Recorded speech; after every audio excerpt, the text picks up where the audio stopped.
새 하루를 허락하시고 주의 은혜 가운데 불러주심을 감사드립니다. 오늘도 말씀 가운데 거하게 하시고 우리를 향한 하나님의 뜻을 다시 한번 찾는 귀한 시간 되도록 역사하여 주시옵소서.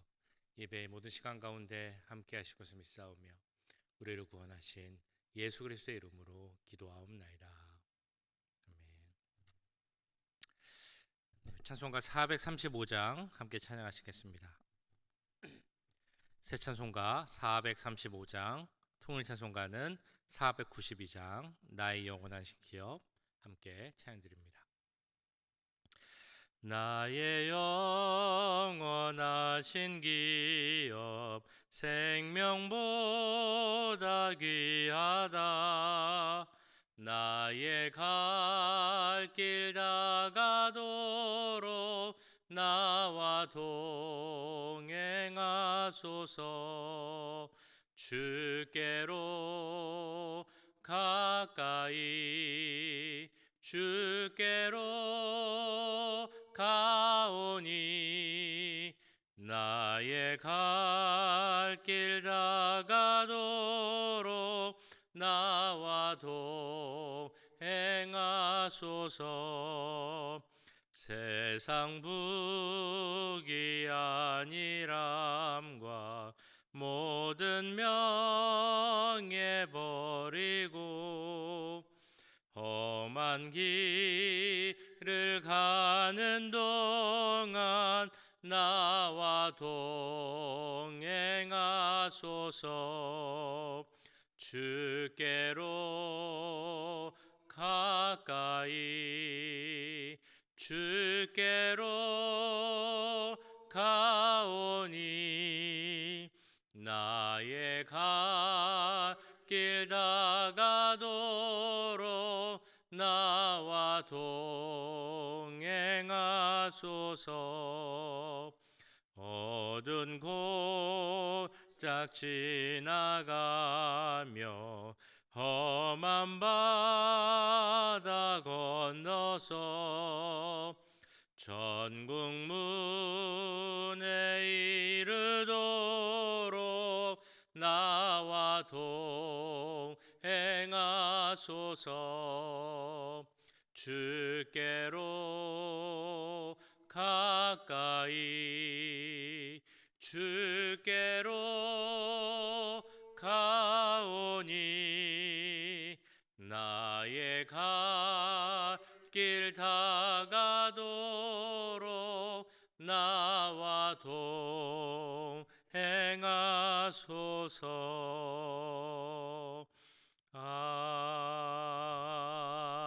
아멘.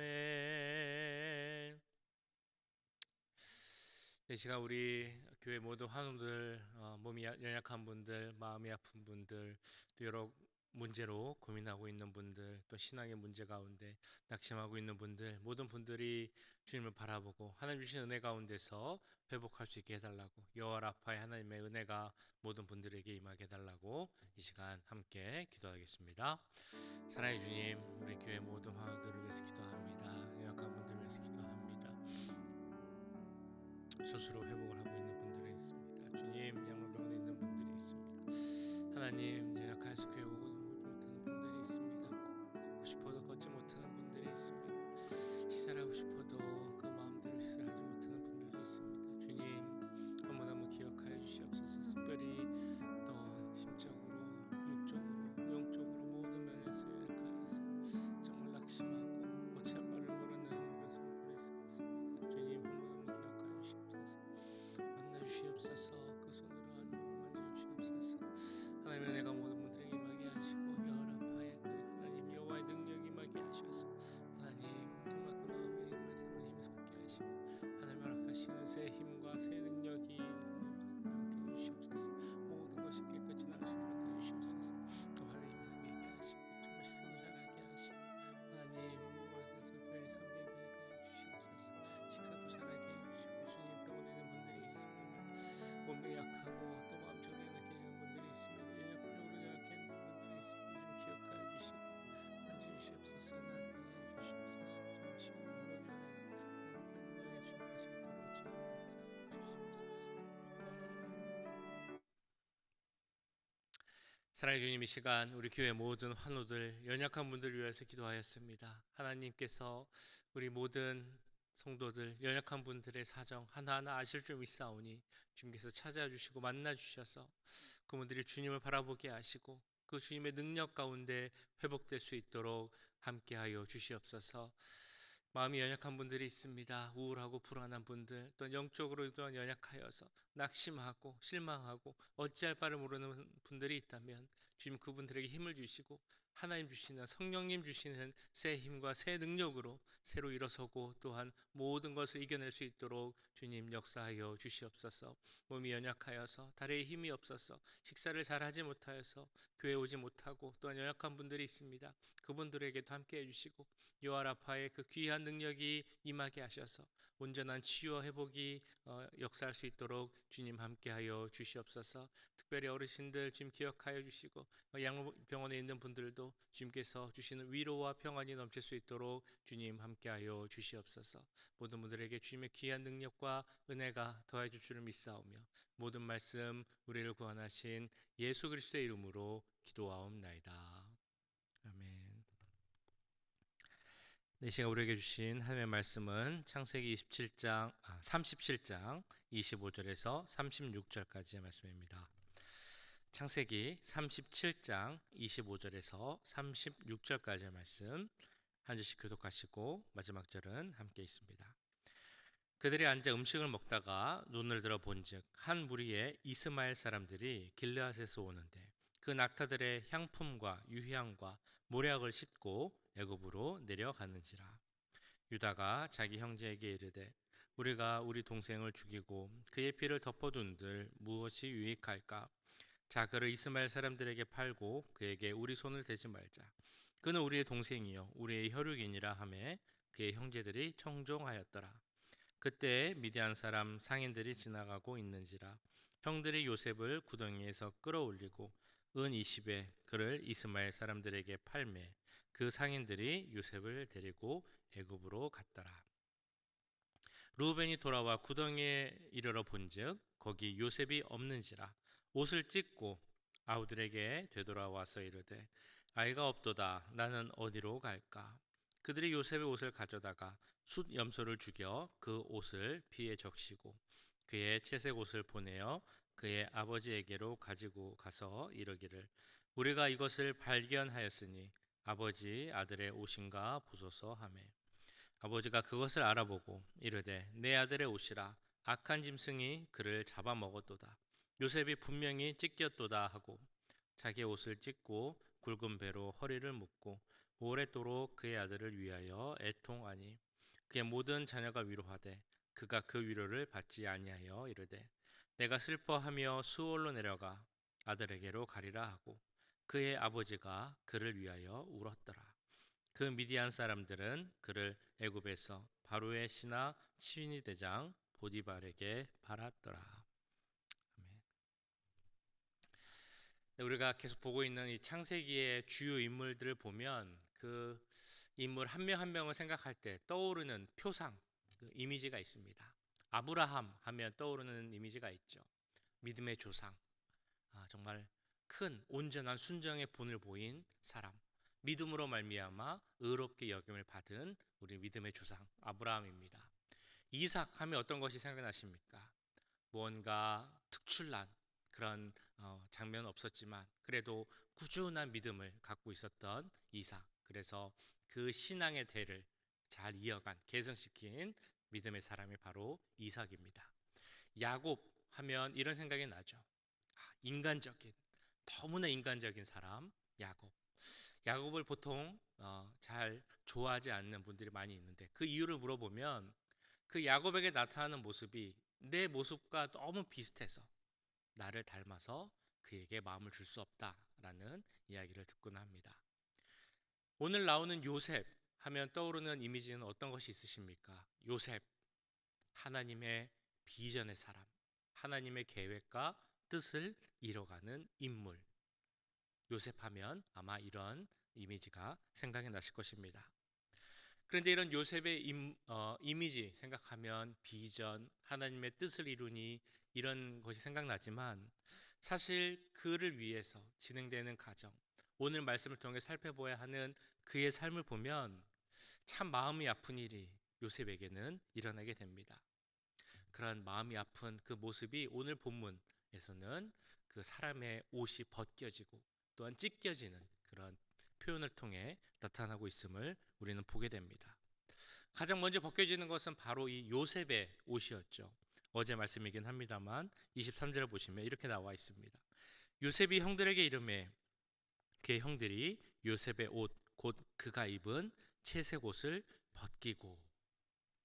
채색 옷이 무엇이었습니까? 요셉이 받았던 아버지의 사랑 혹은 편애라고 할 수 있는 그 사랑의 상징이었습니다. 형들이 그 옷을 벗겨버리는 것이죠. 너는 더 이상 이제 아버지의 사랑을 받을 수 없다라는 아마 그런 말을 이 행동을 통해서 하고 싶었는지 모르겠습니다. 그리고 요셉을 구덩이에 던져버리죠. 죽일 생각을 하고 있는 것입니다. 다행히 요셉을 죽이지는 않습니다. 그러나 그 요셉이 팔린 것을 보고 또한 그 모든 상황에서 그 가장 큰 형이었던 르우벤이 그 모습을 보며 옷을 찝습니다. 29절 말씀이 나오죠. 르우벤이 돌아와 구덩이에 이르러 본즉 거기 요셉이 없는지라 옷을 찢고 라고 나오죠.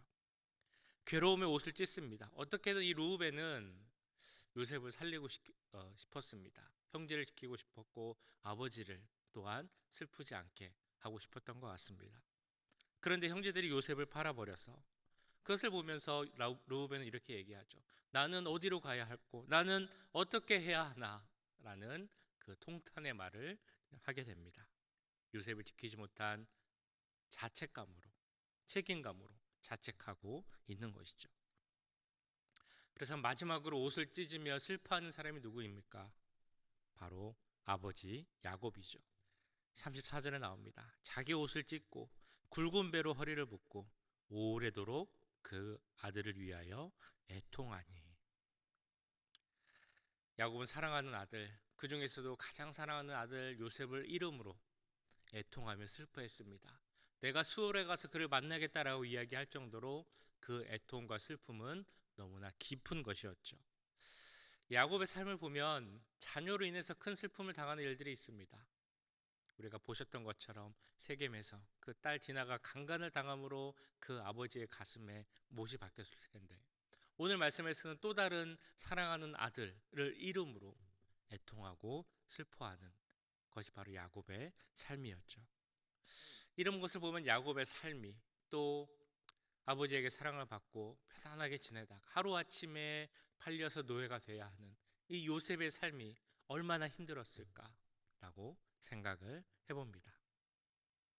그런데 동시에 우리가 이 말씀을 통해 봐야 하는 것은 분명 이 상황 가운데 하나님의 뜻과 계획과 비전이 있었다는 것이죠.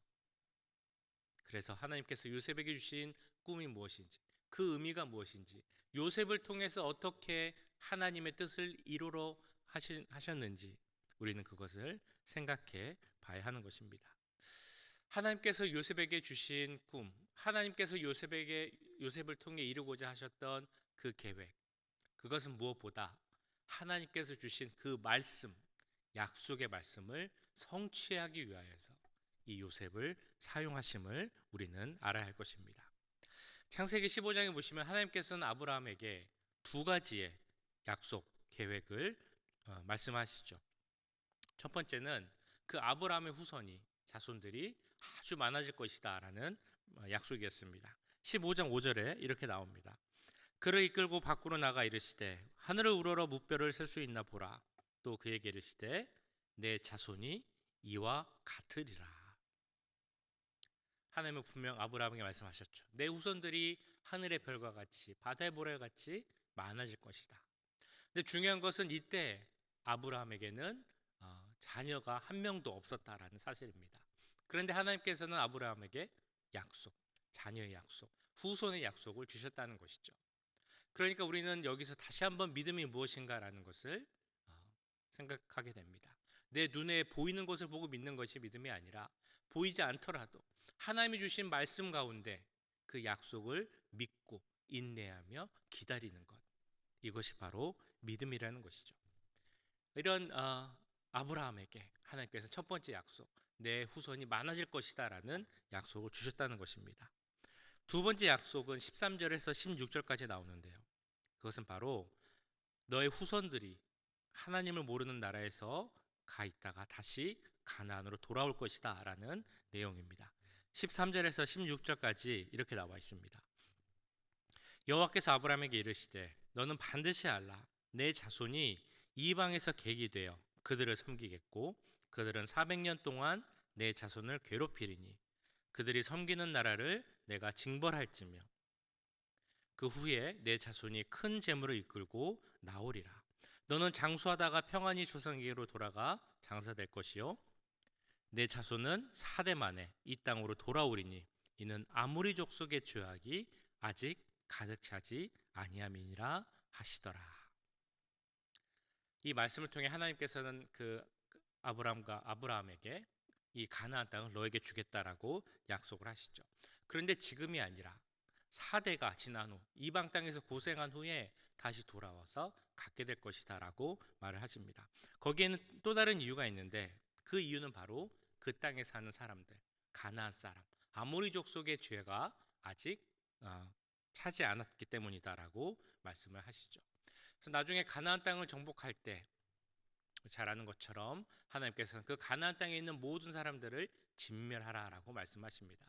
그래서 그 내용을 보고 어떤 사람들은 이렇게 의문을 제기하죠. 아니 하나님은 왜 이렇게 잔인하신가?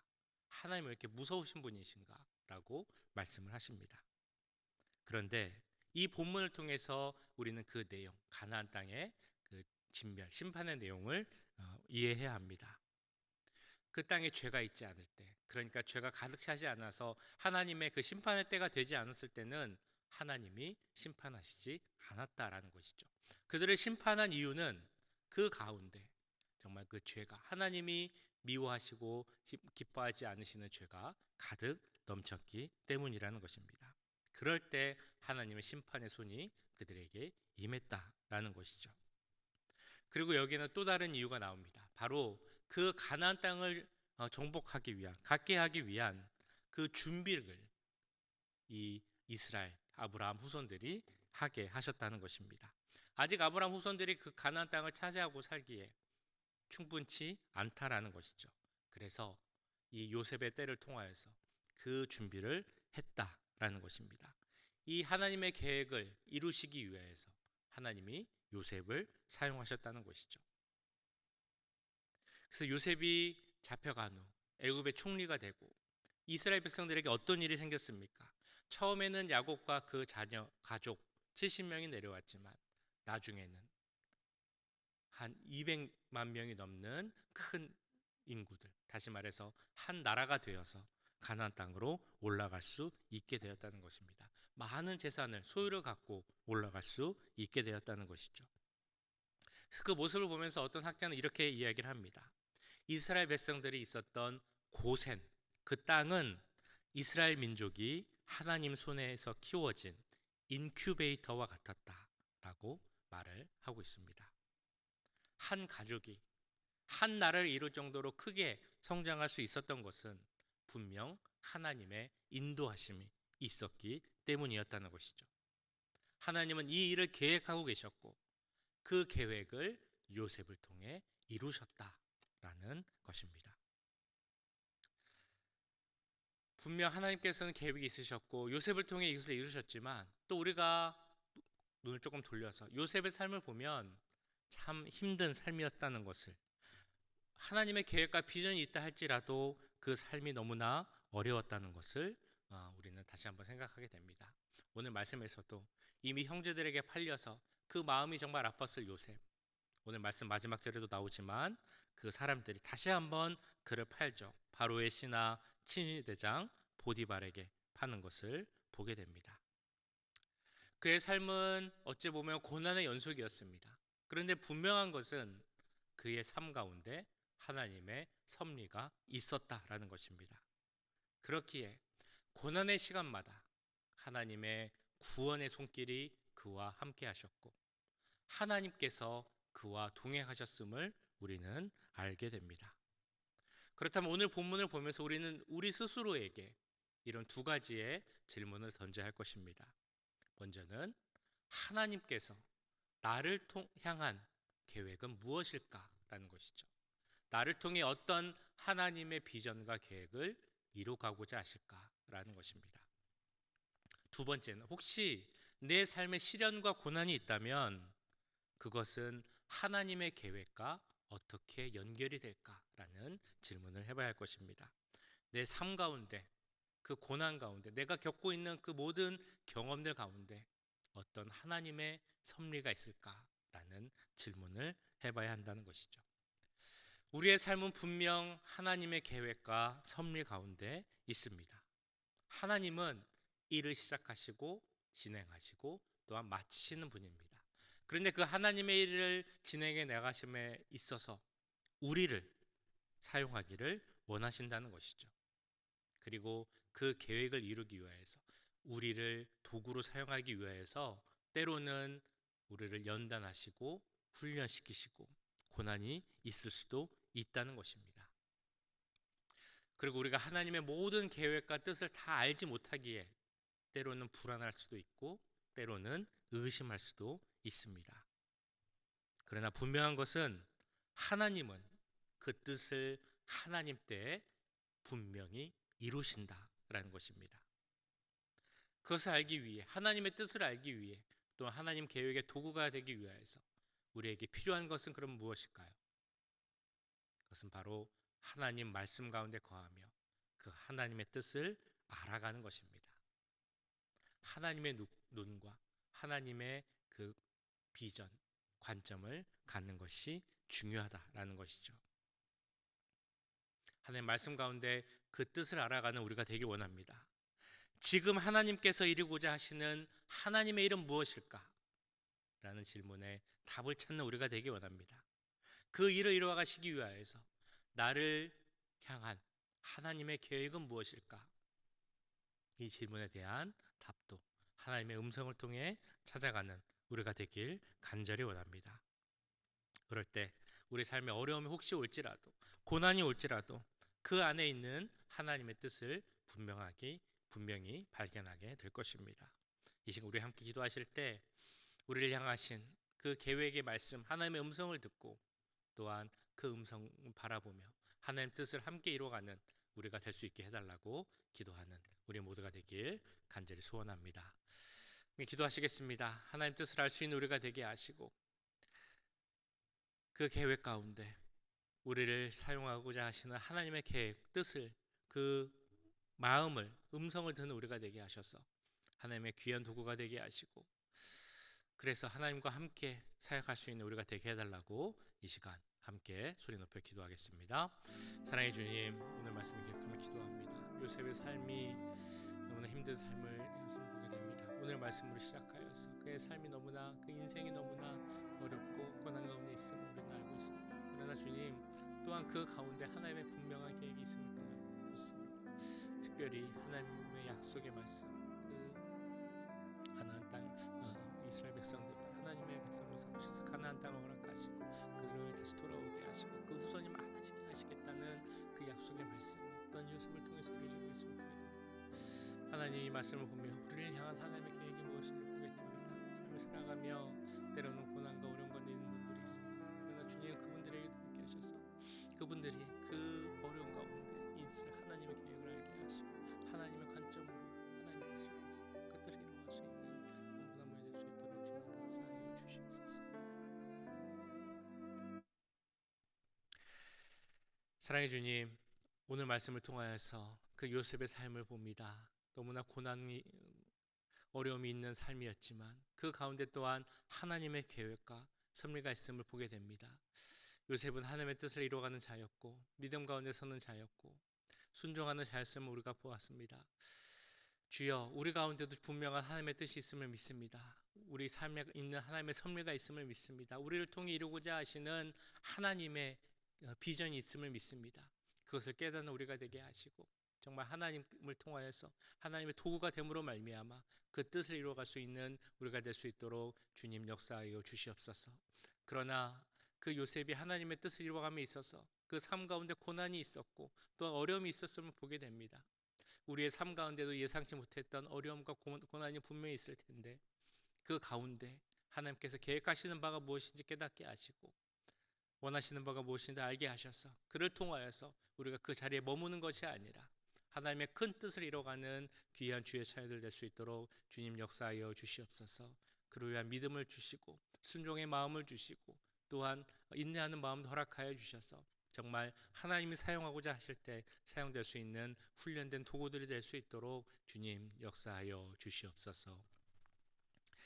지금은 우리 주 예수 그리스도의 은혜와 하나님 아버지의 무한하신 사랑하심과 성령 하나님의 감화 감동 역사 교통하심이 하나님의 뜻과 계획을 알고 그 비전을 내 삶을 통해 이루어가기를 원하는, 그래서 하나님의 뜻에 함께 동참하고 그 사역을 함께 하기 원하는 이 자리에 함께한 모든 주의 자녀들과 그 가정과 직장, 우리 교회 위에 지금부터 영원까지 함께 하시길 간절히 축원하옵나이다.